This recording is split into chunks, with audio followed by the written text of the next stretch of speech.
Kalau kita minta sesuatu kepada Tuhan Yesus, maka yang pertama kita lakukan adalah mempunyai iman yang besar. Iman yang besar sini bukan berarti kita punya iman yang seperti nabi, seperti pendeta yang besar. Bukan seperti itu, tetapi iman seorang anak kecil.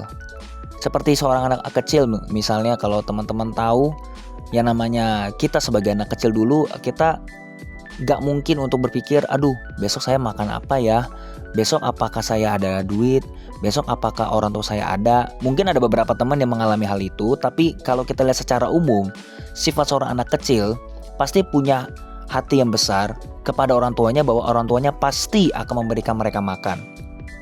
Ya kurang lebih seperti itu. Nah, kita harus punya hati yang seperti itu guys.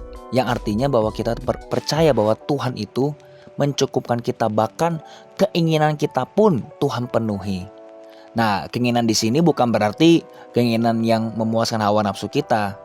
Misalnya kalau kita minta pacar orang lain, atau kita minta sesuatu yang melanggar firman Tuhan, ya itu sudah pasti jelas-jelas Tuhan tidak akan jawab. Tapi kalau misalnya apa yang kita minta itu tidak melawan firman Tuhan, misalnya kita ingin mendapatkan pekerjaan yang lebih baik, bukannya berarti kita tidak bersyukur, tapi jikalau Tuhan mau, berikanlah saya pekerjaan lebih baik daripada ini, itu tidak melawan firman Tuhan sama sekali. Justru kan kehendak Tuhan yang jadi.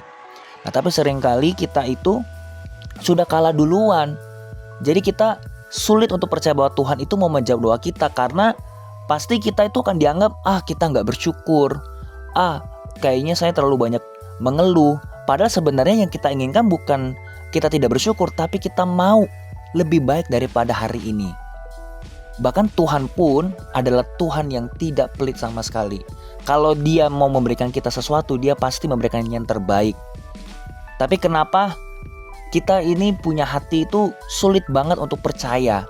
Dan karena itulah salah satunya kenapa doa kita tidak dijawab, karena kita tidak percaya sepenuhnya sama Dia. Kita punya ekspektasi yang tinggi kepada manusia, tapi kita malah mempunyai ekspektasi yang rendah kepada Tuhan, karena kita berpikir bahwa Tuhan itu sama sekali tidak mau mengurus kita. Itu sama sekali salah guys.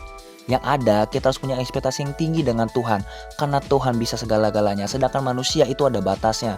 Tidak peduli kalian punya teman atau punya sahabat atau siapapun itu, namanya manusia pasti bisa mengecewakan kita, tapi Tuhan tidak akan pernah.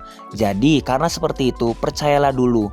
Kalaupun nanti apa yang kamu minta tidak terjadi, disitulah kamu mengatakan, tetap terpujilah nama Tuhan.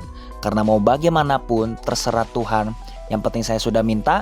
Kalau Tuhan tidak kasih, tidak apa-apa, puji Tuhan. Tapi kalau Tuhan kasih, terima kasih Tuhan. Segala kemuliaan hanya bagi nama-Mu.